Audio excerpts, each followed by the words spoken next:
The Evil Within is a masterpiece of contradictions. It is simultaneously one of the most visually stunning, bone-chilling, and mind-bending experiences I've ever had, while also being a frustrating, janky mess with some of the most questionable gameplay I've ever seen. There's no way that this game is not real. It's a world literally built inside the mind of a psychopath, which gives the game a free pass to throw disgusting creatures at you, impossible architecture, and just nonsensical moments whenever the game feels like it. And that's what makes it so good. Now, for the uninitiated, I am a massive survival horror fan, and I spend most of my time rotating between games I absolutely adore and games I've always wanted to play. And this one is the latter. Checking this out for the first time has honestly catapulted it towards my top tier list, which shouldn't surprise anyone considering it was directed by the legendary Shinji Mikami. This is the man who gave us Resident Evil, Devil May Cry, and most importantly, the cinematic titan who framed Roger Rabbit for the Game Boy. I'm not joking, by the way. I didn't know this was true till I recorded this. Mikami returned to the genre with Tango Gameworks. Rest in peace, by the way, or maybe not. Who knows what's going on with them after Hi-Fi Rush? Right when survival horror was having a midlife crisis. Yes, we're talking about the era of Resident Evil 6 and Dead Space 3. Games that are a blast with friends, but let's be real, are incredibly mid as solo experiences. The Evil Within, as a result, was a love letter to the genre right when it was stumbling. It's a bit of a cocktail between Resident Evil's campy puzzles and presentation, and Silent Hill's trauma-fueled grime, resulting in a game that feels raw, disgusting, and kinda unapologetically weird. So, join me as we look at one of survival horror's games of all time, while we collectively hold our breath for Resident Evil 9. Who do you think you are? I know what you crave, what you fear.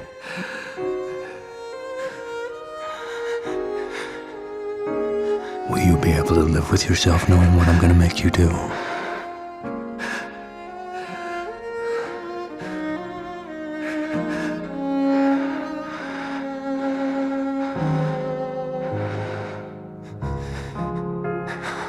Too bad they dragged you into this. But either way, you're mine, to do with as I please.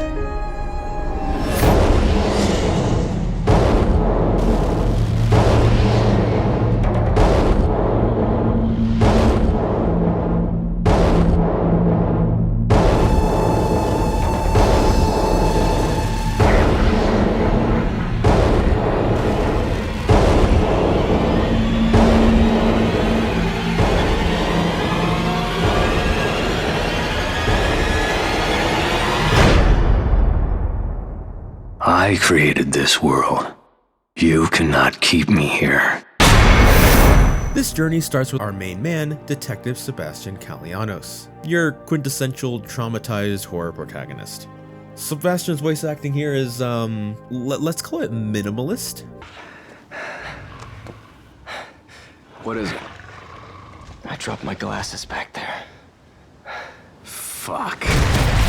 He's a bit flat, but he carries that survival horror campiness that I live for. He's also joined by his partner Joseph Oda and the rookie Julie Kidman as they head to Beacon Mental Hospital in Crimson City. And yes, it's spelled with a K, because that's how you know it's less scary. You should be scared now. Immediately the game shows you its hand, and it's intense letterboxing, which maybe that would be its face then. Now look, I get that the black bars are an artistic choice to create claustrophobia, but sometimes it just creates I can't see the guy hitting me syndrome. The camera is janky, the combat is heavy, but honestly, I'm a firm believer that a good survival horror protagonist should be of a bit of a struggle to control. I don't want to be the boulder punching Chris Redfield or fucking Nathan Drake. I want to feel like a desperate guy who's one trip away from the meat grinder. That's why games like Silent Hill 2, while good, aren't really good survival horror games because, let's be honest, you can just slam every enemy in that game if you really want to. Speaking of meat grinders, the gore. Yeah, this game is not exactly subtle. It's basically a high-budget slasher film where there's just so much blood it almost stops being scary and starts being impressive. It feels like a cinematic B-movie, kind of like those recent House of the Dead arcade cabinets, and I love that. Besides the voice acting from those are pretty bad.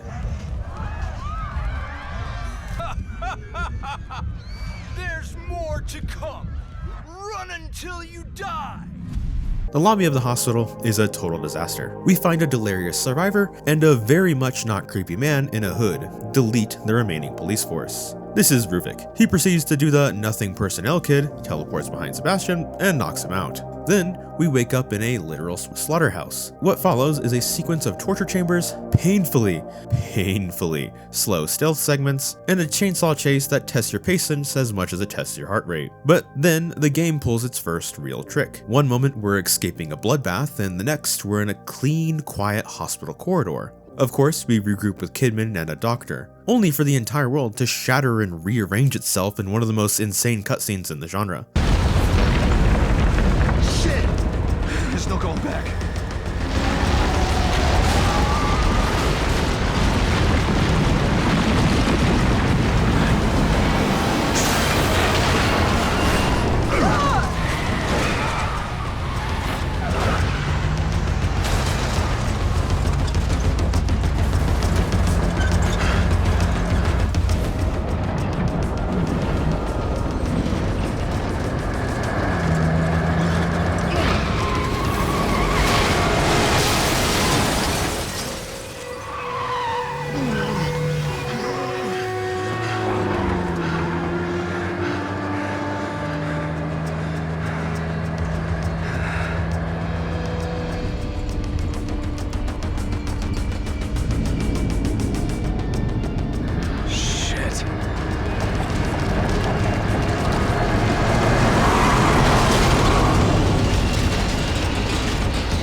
We're then dropped right into the madness, and our only surviving companion immediately turns into a nightmarish husk of himself. Welcome to the STEM, and yes, it only gets weirder from here. It's also here where we're put into this game's gameplay, something I find both interesting and frustrating, but also very satisfying at times.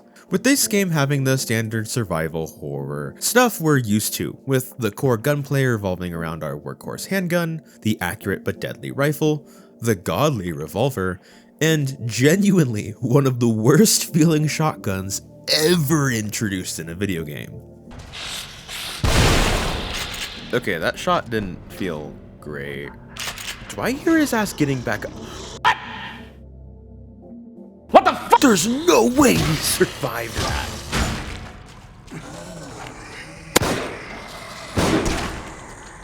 This actually has to be like one of the worst shotguns I've ever used in a video game. These guns can also be upgraded to a decent degree, making them feel truly powerful, like the handgun's meaty head-popping headshots, or the rifle feeling like it can take down pretty much anything. However, as shown in the intro, the guns can be kind of ass when you first start with them because of this system. For example, the pistol is just straight up inaccurate at times, while the shotgun, as mentioned, feels like abysmal dogshit, with it having the animation of a hard-hitting beast that manages to not kill at point-blank ranges somehow. At least the upgrade materials themselves are relatively common, with you getting them from most enemy drops. But most of the upgrades aren't exactly the most fun to do either. For example, you have to upgrade ammo capacity, as your initial capacity is extremely low, resulting in a lot of backtracking for ammo. Your body also requires upgrades for things like stamina or health, with stamina being the most important, because this guy can't do a whole lot of anything at the start,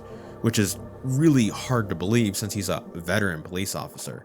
Like, don't you dare think about dropping that stamina to 0, because it will stun lock you into a breathing fit because he thinks 5 seconds of running is a mile. They obviously didn't teach this man how to run either, just look at how he runs with his guns.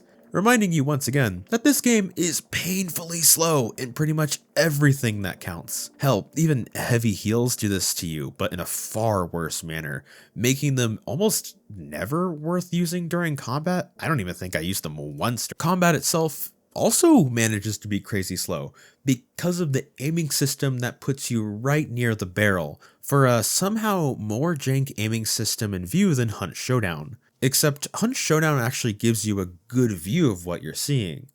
This gun puts you literally at the barrel, which you might think would do the same thing and give you a better field of view on your enemies. But of course, you're wrong, as Sebastian moving an inch throws off your accuracy. Combine that with the letterboxing, and you got yourself a brutal camera that will get you killed, punishing you for genuinely zero reason. You can't even hip fire here because it doesn't really work with it having genuinely no accuracy. This all would be fine if it felt like a learning curve that you just gotta get good at, like your first fighting game, Souls, or your first game with tank controls. But this feels like something that you never get better at. You don't learn how to pilot effectively. You learn the best solution that gets you away from the bullshit. Combine that with this game's often buggy feeling movement that happens way too much, and you have what feels like to be an incredibly unpolished gameplay experience that leads on the generic side if not for the game's art direction. Where this game gets unique is with its fire system, stealth, and traps. Starting with fire, it has a crazy effectiveness against every single enemy, including bosses. This is due to the fact that you learn that the individual's brain this world is based on is deathly afraid of fire due to horrible past trauma where they had a family member burn, making every enemy weak to fire with just one match, one-shotting small enemies and doing heavy damage to bosses. Regular enemies, if not hit with a critical headshot, also have the chance to get up, kinda like a Crimson Head, and enemies can also classically play dead, requiring you to hit them with one of your matches to finish the job. Requiring to treat your matches like a very important resource, as if you use them incorrectly, you're gonna put yourself in a situation where you're gonna be spending a lot more ammo than you really want to. The cool thing about this is this game has a pretty interesting set of systems when it comes to using the fire. For example, if you knock down an enemy in a specific location, or use a burnable in the right spot, you can often just burn an entire group of enemies with a single match, saving you a ton of ammo. Meanwhile, the map is also filled to the gills with what feels like a million traps, from tripwires, bombs, to honestly anything you can name.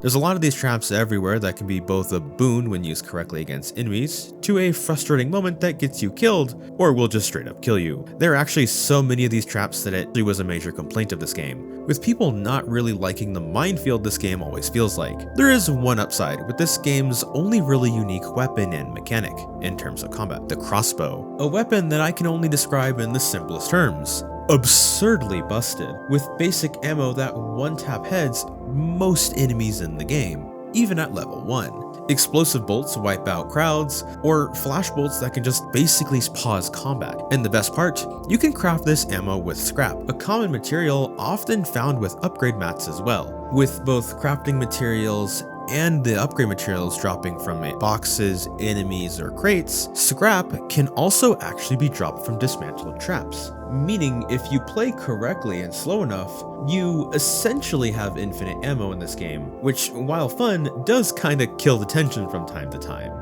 Tension that the enemies can struggle at keeping. The monsters you fight in this game will be both familiar and strange. From our generic as zombie, big boy, and ranged enemy, to the more special parts of this game, like invisible enemies you have to track via their footsteps, or the crossbow's reticle if you want to cheese this section. A stronger boy made up of what seems to be several dead people, kind of like Dead Space, or these weird slug things that are more of a nuisance than an enemy. In normal encounters, stealth is also a very viable option, often being preferred in fact, with you being able to one-shot most enemies with a stealth kill.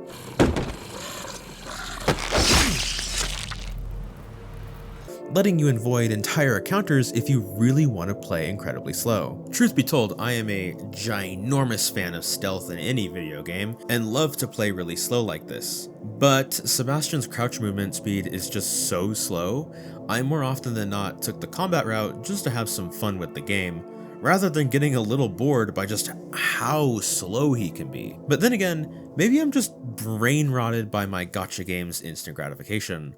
On a related note of gratification, it's kind of odd to have a survival horror game made by the guy behind Resident Evil 1 not include many puzzle segments. I'm not even kidding, there's like 2 that I can remember in this whole game, which isn't necessarily a bad thing. Not every game needs puzzles, but admittedly, it's kind of odd for me, and a thing I don't really see a lot of people mention when talking about this game, which once again, is kinda odd, since it's a pretty key part of the survival horror genre in my opinion, forcing you to use your brain not just for survival, but to figure out a problem that's in your way on the spot, encouraging actual thinking, resulting in amazing feel-good moments when you solve the puzzle, or really funny moments when you struggle with a basic-ass thing.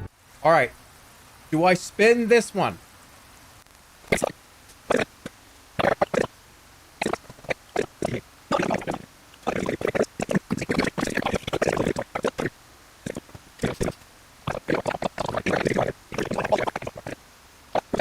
Spin left? Holy shit!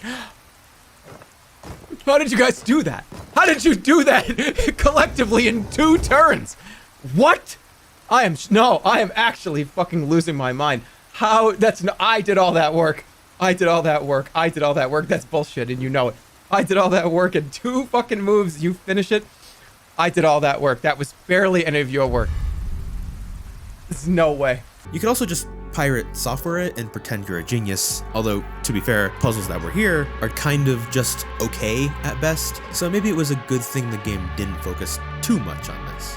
What you'll be surprised to hear from me, and any survival horror player to be honest, is that where this game really shines is actually its pretty awesome boss fights that manage to be bombastic, cinematic, and most importantly, actually fun and gross, making most boss encounters feel relatively unique in their own way, while not feeling bad like a lot of Resident Evil bosses tend to be, or repetitive like Dark Souls 2. Meaning that, as a whole, yes, this game actually plays pretty well, if you ignore the letterboxing, which once again you can turn off. But let's get to the second part of this game, this story. And to really understand the characters in the story that is the evil within, we have to go way back before Sebastian even stepped foot in Beacon Mental Hospital. We're talking about Ruben Victoriano, the guy we eventually know as Ruvik. Ruben was born into this ultra-wealthy, powerful family, but he was a deeply disturbed kid who spent his free time dissecting pig heads and drawing anatomy diagrams. The only person he really cared about was his older sister Laura.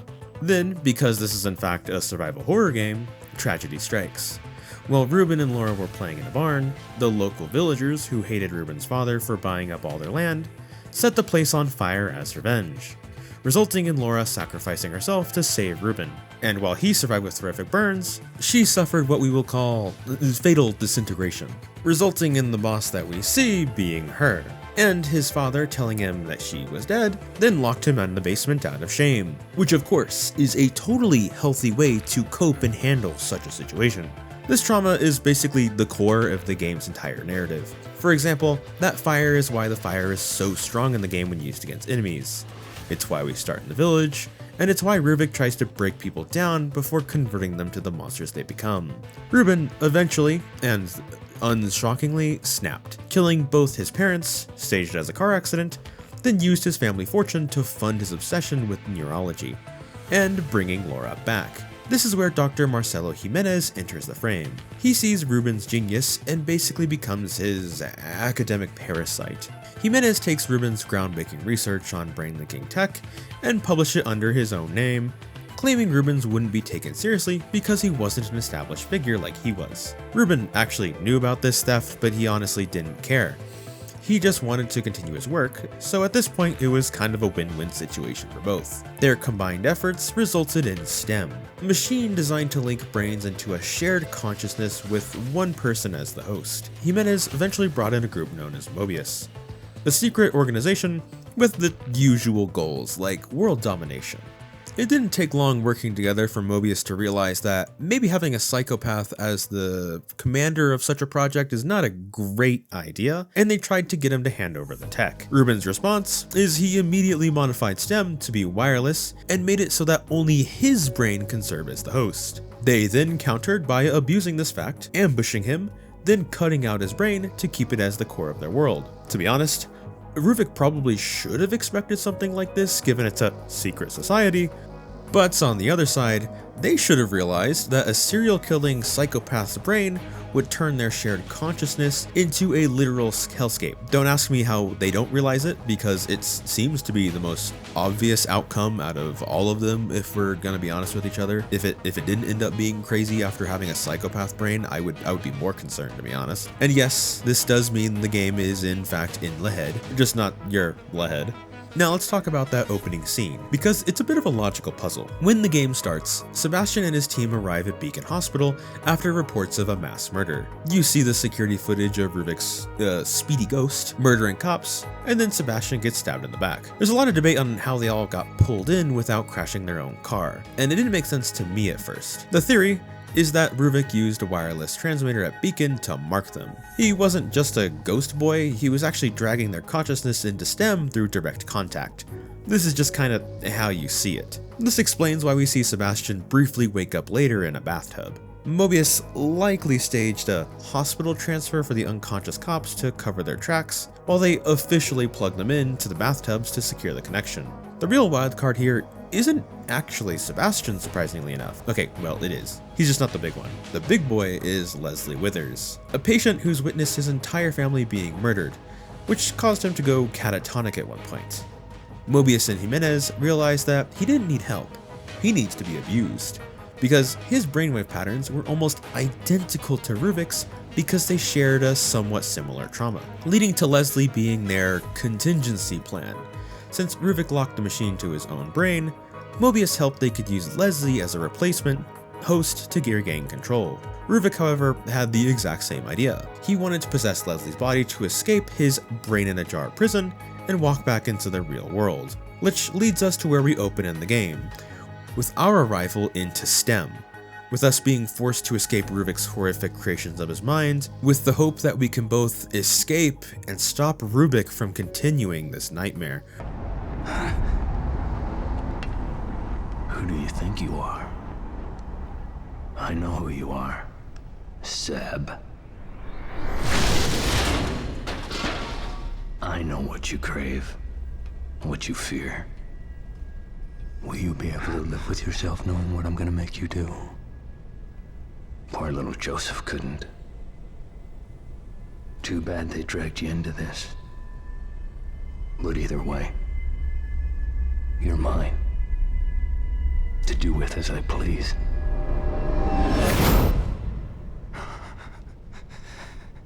Hello, Malkador Gaming from the future here with a very unorganized mic. I just got out of the shower, completely relevant, and I was thinking about the Evil Within story, specifically how the story deals with Ruvik. And I realized that while Ruvik is a very interesting villain, and arguably the most interesting character in the game, the way his narrative is delivered around him, with you discovering things about him as you move along the story, is extremely interesting, especially that you get to see the trauma of someone else from your point of view. And instead of being James Sunderland, where things slowly get revealed to you as a natural progression as the story confronts you with these issues that your character has. However, where this kind of fails with The Evil Within is that confrontation. Instead of it feeling like a natural discovery that just makes sense with the character or the things that you're seeing, it does kind of have that, but the biggest way I've described a lot of these events where you're just kind of watching the story unfold is just humongous bursts of exposition and just explaining the story to you. This isn't inherently a bad thing, but I think it reduces the exploration and discovery in this game. For example, in Resident Evil 1, I feel like you discover that story very organically and you come to understand what's going on. In all of the Silent Hill games, for the most part, every deconstruction of that character's trauma makes sense and is earned, whereas in this game, it really does feel like a bit of an exposition dump. And while this doesn't reduce my love of this game and how much I actually do like it, it is worth noting that the game does stumble a bit in this part of the storytelling experience. And back to regular scheduled programming. Looking at our cast, we have the main man himself, Sebastian, the strong silent type, a fact people actually kinda hated, because he does kinda just ask question, grunt, and say things like, "I help because I'm a police officer." He's honestly barely a character in my opinion, with his own story and development kinda sidelined to the save rooms, the alternative dimension that only has him, a few unseen others, and a doctor looking to help. This is where we get upgrades and some story events that jump out of nowhere, which is honestly pretty awesome if you ask me. I love games that attack you in save rooms. But back to Sebastian. Before each room, you typically find a journal. Each one of these gives you a little bit more information on him. And before you think to ask in your head, no, this is not conveyed in the main story at all, it's kinda locked just to these little logs, because who doesn't like reading story logs? Each one of these gives just a little bit more information on him. Namely, he is an alcoholic senior detective who's recently gone through a depressive cycle after his daughter was killed. Well, allegedly killed, as his wife seemed to think that she wasn't just killed and that it was, well, planned, leading her to a destructive cycle that led to her just up and disappearing, with her planning to hunt the group that disappeared their child. This group is more likely than not Mobius. This is actually never truly addressed in this game, and Sebastian simply remains a side character, until it becomes the main focus of the sequel. At the very least, Sebastian's alcoholic and extremely sketchy behavior, both in private and on the job, does affect his partner, Joseph Oda's story, the one who's witnessed his downfall over several years, even coming to seek litigation against him. Not for his kinda corrupt actions as an officer, of course, no. It was the alcoholism. So huge friend behavior, but not on the case of the job. We find Oda around chapter 5, once we are transitioned to the hospital area, with invisible enemies that you can cheese and some pretty sick scene transitions I don't think I've ever seen anywhere else.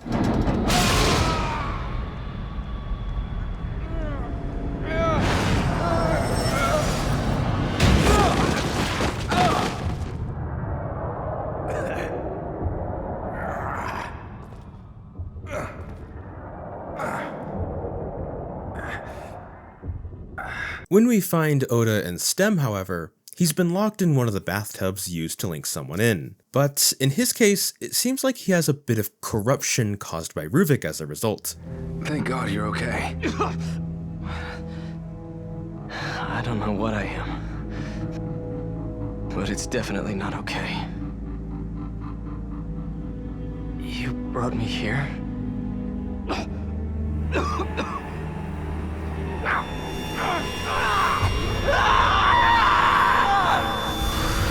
Jesus, what happened? My head feels like... Do you hear that? We need to get out of here. Something he's mentally and physically dealing with for the entire game, turning into one of the creatures we fight known as Haunted because of the guilt and past traumas being used against him to drag him down till he turns. Except, because we pulled him out early, he goes in and out of these fits and transformations, sometimes fighting us briefly, but causing problems regardless. Still, even through it all, he manages to power through and help us throughout every single challenge.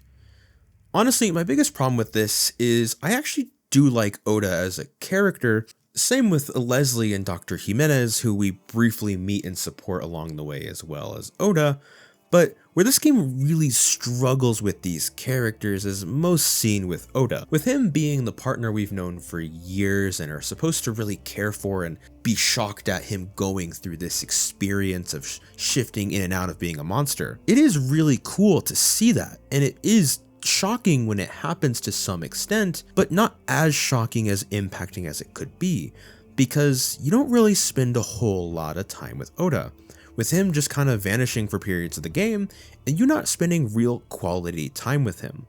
It's a game that struggles with in general with characters, where it feels like they don't really exist outside of the context of them existing, specifically with Ruvik and how it all relates to him, which really makes you feel like he's the main character, besides maybe a Julie Kidman, our most absent member of our little surviving group, with her seemingly searching for her own objective by the time Sebastian and Oda find her, making her a real mystery as she gets shortly separated after meeting her again. And then we have to meet her later, after Sebastian has gone through a whole lot of stuff up to this point, namely him understanding and seeing Ruvik's trauma, both by physically seeing his memories and discovering information along the way, both from Leslie Jimenez and the visions we've been seeing and talked about briefly. Something that she seems to already be aware about. something that she seems to already be aware about.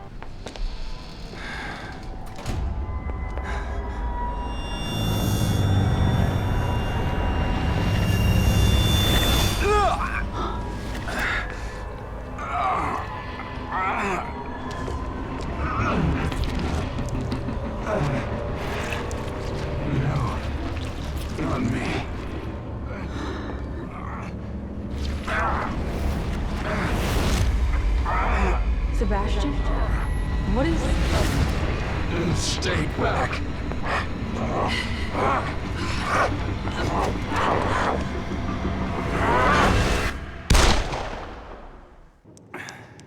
What is this? Did you shoot me? You started turning into a monster. You attacked me. I'm sorry, but you're tainted now. You might try to stop me through you. Wait, what are you talking about?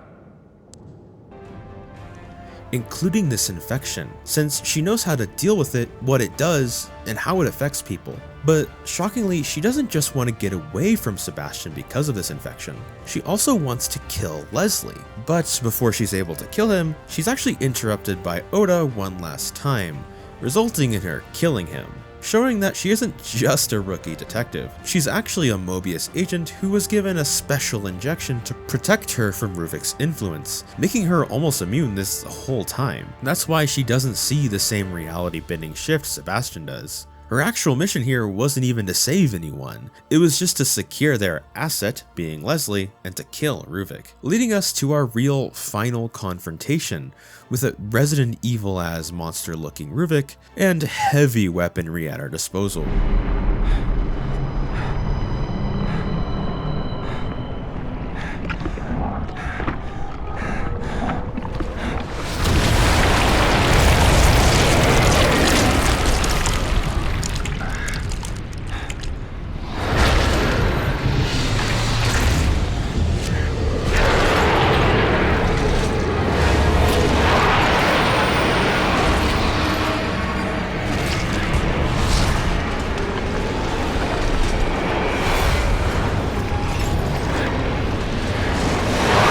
This is definitely a Shinji Mikami ending after all, with you getting thrown around, using rocket launchers, somehow managing to stay on this machine gun, which looks awesome but is honestly stupidly simple and really hard to lose. So of course I lost once because I missed all my rocket launcher shots, but we don't talk about that.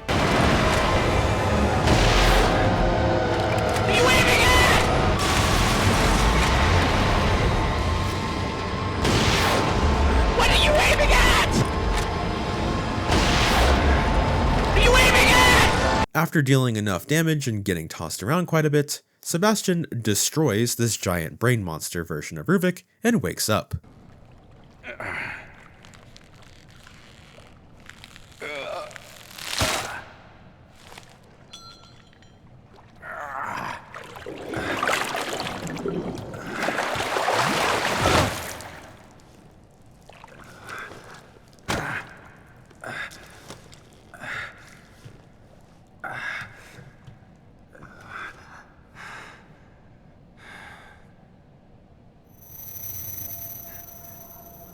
I created this world. You cannot keep me here. Ruvik. I'm going to finish this.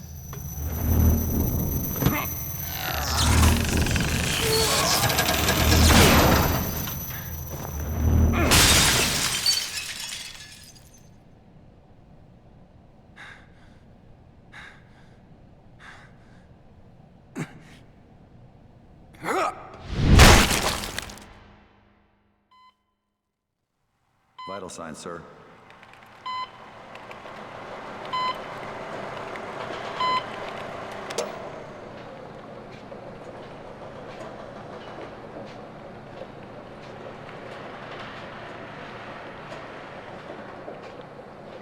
Leave that one. And those two. They're not going anywhere. But here's the kicker. As Sebastian walks out of the hospital, he sees Leslie walking away with a very uncharacteristically confident stride. The Leslie we know shuffles and mumbles, This new Leslie walks away exactly like Ruvik would, meaning Ruvik actually successfully transferred his mind into Leslie's body and escaped into the real world.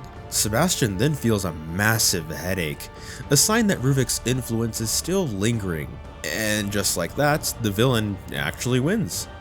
It's an honest gut punch of an ending that makes the whole struggle feel both epic and terrifyingly futile. One of the few horror games where the villain just straight up wins. No alternate or true ending, he just wins, which I have a huge respect for them doing. But I also am a bit annoyed about it, because they ended up dropping this plot point in the sequel, only truly continuing the story with Kidman's DLC, The Assignment and The Consequence, which take place during the main game.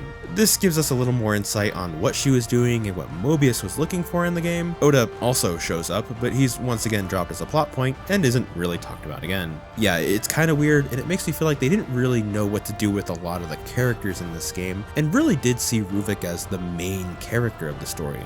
Then again, the DLC is also weird, as it was written by a different team and felt like it was made by one as well, resulting in the general consensus being, it's just kind of okay at best, like all of this game's DLC.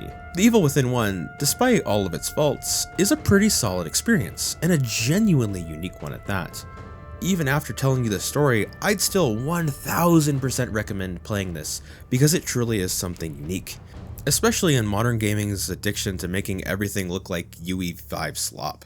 The DLC was also pretty okay, but I actually don't have much to say about it myself, besides the Locker Dude DLC was just alright at best, and Kidman's DLC was also good, but you can tell the original writers and team weren't 100% on board.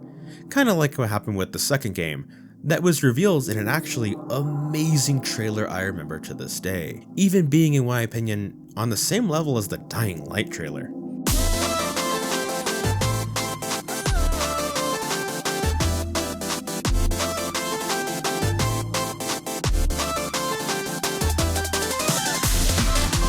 As much as I have to say about The Evil Within, I don't really have much to talk about when it comes to The Evil Within 2, even though I absolutely loved it. Evil Within 2 takes place quite a bit of time after the events of The Evil Within 1, which shouldn't come as a surprise, with Sebastian now being kinda sorta not really forced to work with Mobius on their new STEM system at Kidman's request, of which his daughter, who, as it turns out, is alive and is being used as the core for it, meaning his wife was right.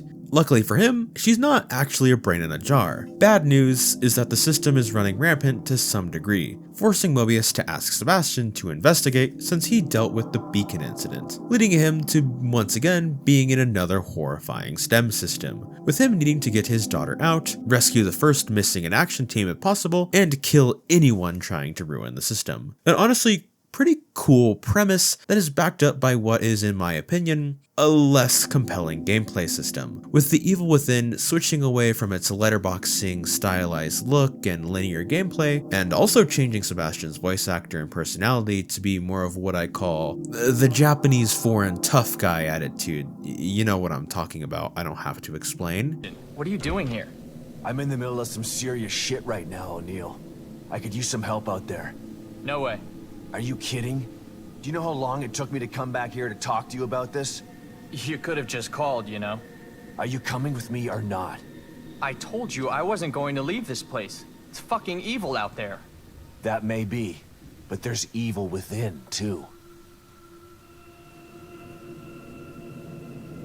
And most weirdly, to an open world, because of course it would. Everything seemed to be open world at this time. They also removed the abundance of traps, which, funnily enough, I feel like is a huge problem, as the open world now felt a little too safe as a horror game. And they also heavily nerfed the crossbow, both as a result of the trap change and as a whole, with it now taking a lot longer to charge, while also having significantly less ammo at your disposal. The open world also, intentionally or not, slightly removes the sense of claustrophobia and tightness that the previous game had, with areas being incredibly open, allowing you to space yourself as much as you'd like, with almost always a way out if you know what you're doing. Weirdly, probably a result of this, they gave Sebastian what to me feels like a really odd run, one that looks like he should be going faster and farther than he is. This could just be me, but you know, it's kind of funny that they managed to make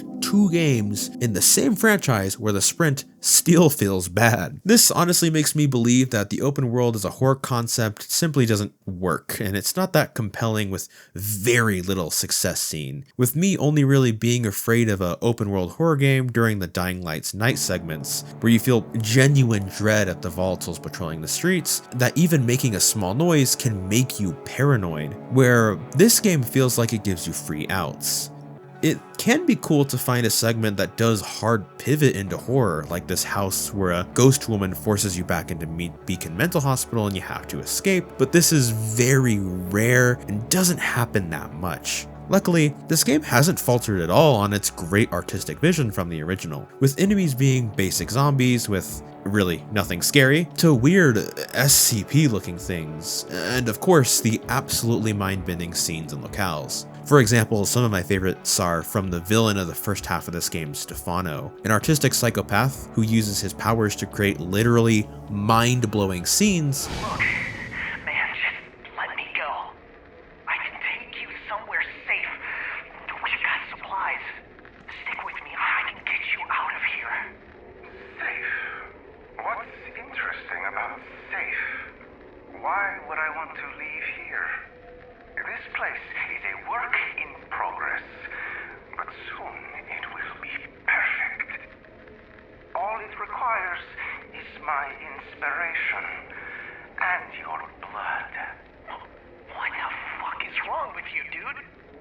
Don't move. Oh shit! Oh shit! Help! Somebody help me! I said don't move. Now, let's make some art.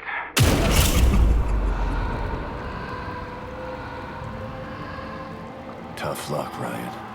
And at times disgusting sculptures. Meanwhile, the story and characters themselves is a horizontal to slightly downward step. The TLDR is that the new stem is now destabilized, controlled by a disturbed artist named Stefano Valentini, who uses it to create grotesque living art through murder. As Sebastian navigates the horrors and finding most of the Mobius team either split up, on the verge of defecting, or dead, Stefano is eventually revealed to be only one part of the problem, as the true power behind this stem is actually Father Theodore, a fanatical priest seeking godhood. Sebastian's journey then becomes less about survival and more about redemption, as he accepts responsibility for his past and resolves to save Lily at any cost. However, his dead wife that was spoken of in the past is revealed to actually be alive and kicking, and now a big shot at Mobius wanting to control STEM in order to keep Lily safe. So we kill all of our big bads, lose quite a few of the surviving Mobius team members in the process because of course we do, and then we fight Sebastian's wife in Divorce Number 2, where he runs her shit in a Resident Evil 7 as boss fight. After which, Sebastian wakes up,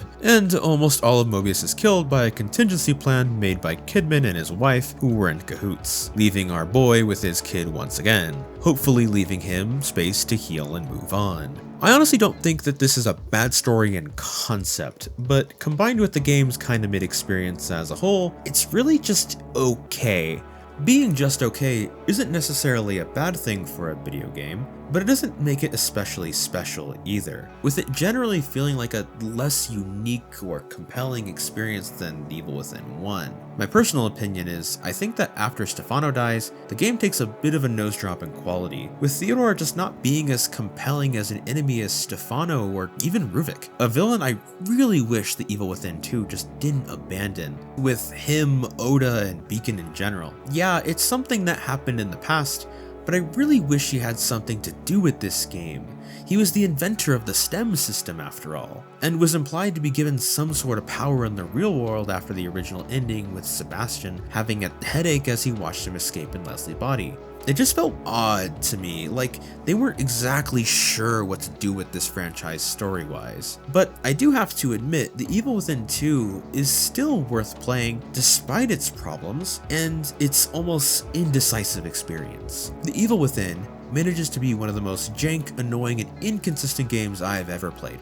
but I love it as a franchise. In the modern age of AAA gaming's kind of looking the same and everyone having the same idea of what makes a game good, it's incredibly refreshing to play a game that's just straight up a passion project, experimental in its visual design and gameplay, in an attempt to set the bar for the genre, even if it didn't totally work. I will probably never forget this game, and I would highly recommend you try this game out at least once, even if you aren't a survival horror fan. It's just a shame The Evil Within 2 didn't feel as compelling as an experience compared to the original, but like this game, I still enjoyed it. I hope one day we might get the chance to see a third game, but with Tango Gameworks kinda sort of existing, and Shinji Mikami at his new studio Kamui, I don't really know if I'd personally like to see one, but a man can dream. Hey, thanks for making it to the end of the video. Once again, like, subscribe, and all that junk if you'd like, or leave me a comment telling me what you didn't like. It's been a while since you've all heard from me because college sucks, but I really was excited to just get back to working on these videos. I truly see them as a hobby and I love to do, and I'm grateful for all of you that watch regardless of the number. So, until next time where we check out Code Vein.